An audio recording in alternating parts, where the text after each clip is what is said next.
Now, when I am in El Salvador, my wife called me, and she was very, very upset because there was my picture when I was in the Army as a second lieutenant appeared in the front page of the Miami Herald. It was put out to the press by John Kerry that I had received $10 million from the Medellin cartel for the Contras. $10 million from the Medellin accusation cartel. of the accusation of Cuban being involved with the CIA in drug. It came from Cuban intelligence. Really? Oh, yes. It's amazing. And John Kerry Kerry found out that I had contact with one guy who was the head of the Medellin cartel finances, Cuban origin, Ramon Milan Rodriguez. Okay. In 1985, Raul Diaz, who is well known in the police community, he was the head of the CENTAC, the Special Unit Against Narcotics, who persecuted this lady, Grisela. They have a movie about her. Griselda Blanco? Griselda Blanco. He was the head of the task force who actually got her. Raul Diaz, a good friend of mine. Mm-hmm. He called me and said, look, I have a guy from the Medellin cartel who is the accountant for that cartel who told me that he can compromise the Nicaraguan resistance in narco trafficking. He don't want to deal with the FBI or the DEA because he said they are penetrated. He want to deal with the CIA on somebody who have connection to the vice president office because at that time, George Bush was the czar and anti-drug czar of the administration. Right. So he thought, I'll bring you to your home. I said, no, you don't bring the SOB to my house. I go to your office. So I went to Raul Diaz's office, and here's this guy, a tall guy, a thin guy. I didn't like him because he was kind of arrogant, and very, excuse me. Okay. You can take it if you need to. Very arrogant.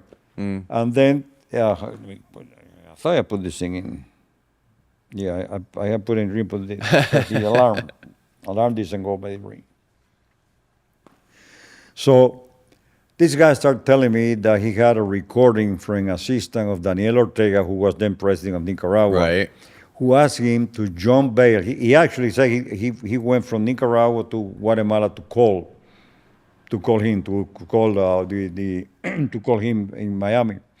And this assistant, Daniel Ortega, told Milan Rodriguez, look, we'd like you to run bail to be able to set up a money laundering operation for the Nicaraguan government in Panama. And we will pay whatever you lose in your bail. Okay. But he said he didn't want to go to prison because what he did, he told me he will probably have to go to prison for 5 years. He didn't want his son to see his father going to, I didn't know whether he have a son or not, but that way he told me to go to prison. So I listened to his story. When I left, I mentioned the whole thing to Carlos Duran from the FBI. I didn't give it down. He said he didn't trust the FBI. I do trust them. So I passed the whole information to Carlos Duran. Then when I went to Washington, I went to the CIA. I asked for the guy who had to do narcotic for the agency. And they brought me a small guy, bald, heavy, and I passed him the whole information this guy told me. And he seems to be interested in what the guy had to say.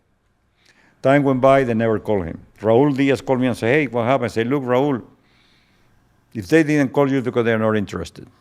Later on, I found out that this guy from the agency who was interested, before he did anything, he called Leon Kellner. Leon Kellner was the prosecutor for Ramon Milan Rodriguez case here in Miami. And Leon Kellner told him, don't bother to talk to this. This guy is a liar. That's bullshit. He never had anything to do with the Sandinista. He will do anything to get a lower sentence. That's why they never call him. Mm-hmm. Okay. Now, Kerry, while I was testifying in Congress, one Republican senator asked me if I had any knowledge of Sandinista being involved in narco trafficking. So I remember this case. So I mentioned this case of Ramon Milan Rodriguez, who wanted to throw a money laundering operation for the Sandinista. Kerry listened to that, and he sent his assistant, Jack Blum, to find out where the hell this guy is, Ramon Milan Rodriguez. Ramon Milan Rodriguez was at the time in a federal prison with 45 years, not 5 like he told me, with 45 years to do in jail.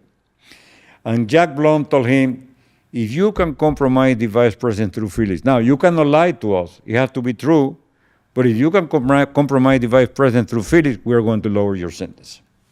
What did the guy say? Now, it has to be true. Okay, what did the guy say? Oh, yeah, Felix is a patriot. He never touched a penny. He saw his poor troops in the field that didn't have any weapons, so he came to us, and we gave him $10 million from the Medellin cartel to help the Contras, and in turn, he was going to have the vice president to be no lenient with us, which is ridiculous. So Kerry put a subpoena on me because of that, accusing me of receiving $10 million for the Medellin cartel. Now, my wife is working at that time at Barry University, right next to our home. Mm-hmm.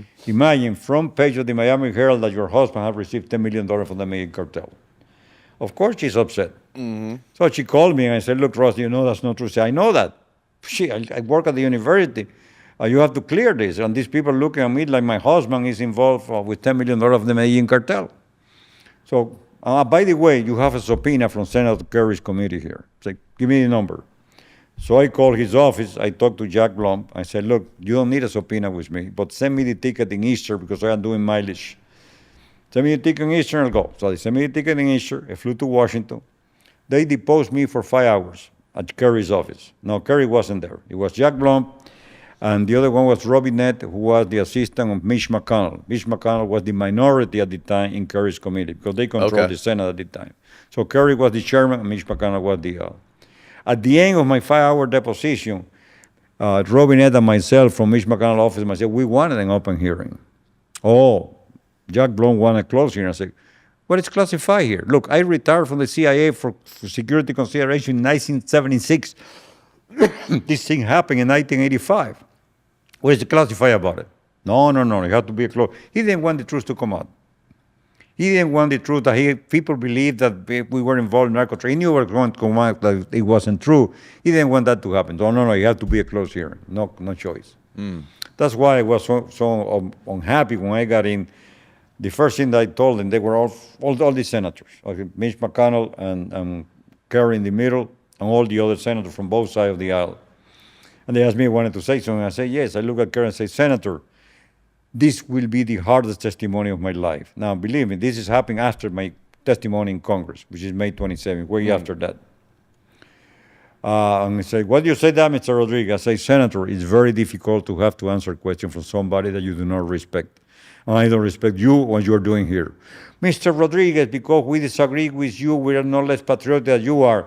Because, Senator, you didn't even have the guts to throw your own medal when you were protesting the Vietnam War. Mr. Rodriguez, don't believe everything that you read. I say, Senator, I know that the hell of a lot better than you do. You didn't have the courage to throw your own medal through the Vietnam War. Say, that was a veteran who asked me to throw his medal. It wasn't me. I said, bullshit. It was everybody's perception. It was your medal you were throwing through over the White House wall. Well, it wasn't very unpleasant, the exchange. So we went through the whole testimony. Of course, he knew it wasn't true what he was doing, all right?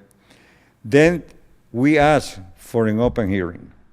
My uncle, who is a lawyer graduated from Tulane, wrote a letter to his committee during 8 months asking for an open hearing. Never happened. 10 months later, I got a call from Robinette. Senator Mitch McConnell said, if you're willing to come to Washington to request an open hearing with him at the press conference at the Senate. I said, of course. So I prepared with my uncle a statement of 3 pages long, enumerating in details my relationship with Ramon Miliar, what happened, how we became to talk to him, the whole thing in detail. And the end I wrote, and it is, I'm sure that this will serve, I hope that this serves as for a true situation and not for Senator Kerry's political agenda. That came out in there, okay? Next month, he gave me an open hearing. Friday. Friday is the only day which is stipulated in the Senate that there is no cameras in the room. There are cameras in the room from Monday to Thursday, but not on Friday. It was the only date of the week that don't have cameras in the room. Yeah. Monday to Thursday, there is camera. But they always reserve Friday. For some reason, they don't want to be camera. He selected that day for me. There was no camera, and it was the last witness to be put on, which meant that a lot of people already gone home by that time. There was very few press to cover that. In there, he told me that he apologized, that he believed me. But I said, at the same time, he asked me if I would take a lie detector test. I said, yes, but I want you to take one because you're doing this politically. Well, I will not take one. I say, fine. You don't take one, I will not take one. If you do it, I'll take it. So on those terms, he told me, you are not excused. I said, okay, fine. So we finished the testimony. He did a good thing. He called the best polygraph operator in the nation, and the name was a doctor by the name of Dr. Rafkin from the University of Utah. Brought him to Washington, and he gave a lie detector test to Ramon Milan Rodriguez. First question, did Mr. Rodriguez solicited for you $10 million from the Medellin cartel? Yes. Deceptive, he was lying. Second question, did Mr. Rodriguez give you carriers in Central America to channelize those $10 million from the Medellin cartel to the Contra? Yes. Deceptive, estaba lying. Third question, did Mr. Rodriguez receive in any way or form any money from the Medellin cartel? Ramon Milan Rodriguez refused to continue with the lie detector test. How did Kerry write that in the Congressional record? First two, he had no choice. First question, well, he was lying. The second question. On the third question, whether Mr. Rodriguez received some money from the Medellin cartel, the operator could not determine the veracity of the question. Now, you read that, what do you think? Maybe some truth to it. Right. But they don't tell you, they could not find out because the guy refused to continue with the lie detector test. Right. No, I have been saying that all around because I saw a copy of the record at that time. Since then, they son of a bitch changed that. Now it's Really? Now it's said there that exactly what I said, okay? At that time, he put that. Now, the second time, he said the guy refused to continue with the lie detector test. But on the first version that he put out, they didn't say that. But he knew I've been saying that everywhere. Somehow, you know how the hell he did that. We went there and corrected that in the testimony. That's why I hate the SOB so much. Every time that I speak.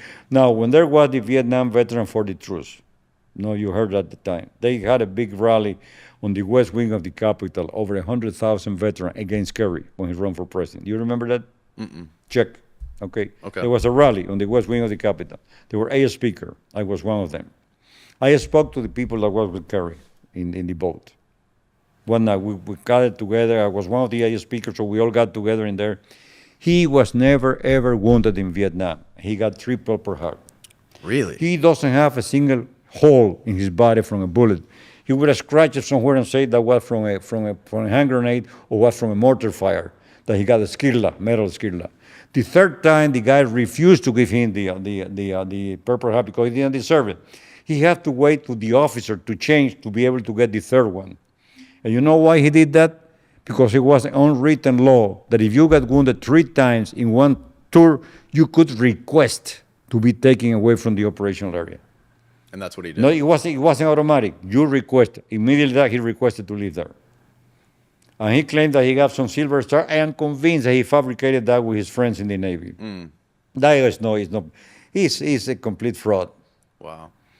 He didn't spend 1 second. He didn't spend more than 5 minutes in a hospital when he claimed he was wounded. He made a scratch, got a little blood come out of there, and say that was from a hand grenade during coma. If you get wounded by hand grenade, or you get wounded from a skirla, from a mortar, you are a recipient of the. It doesn't have to be a bullet. You're a recipient of the Purple Heart. Right. But he didn't. He got the 3 Purple Heart that way, and immediately he left the service.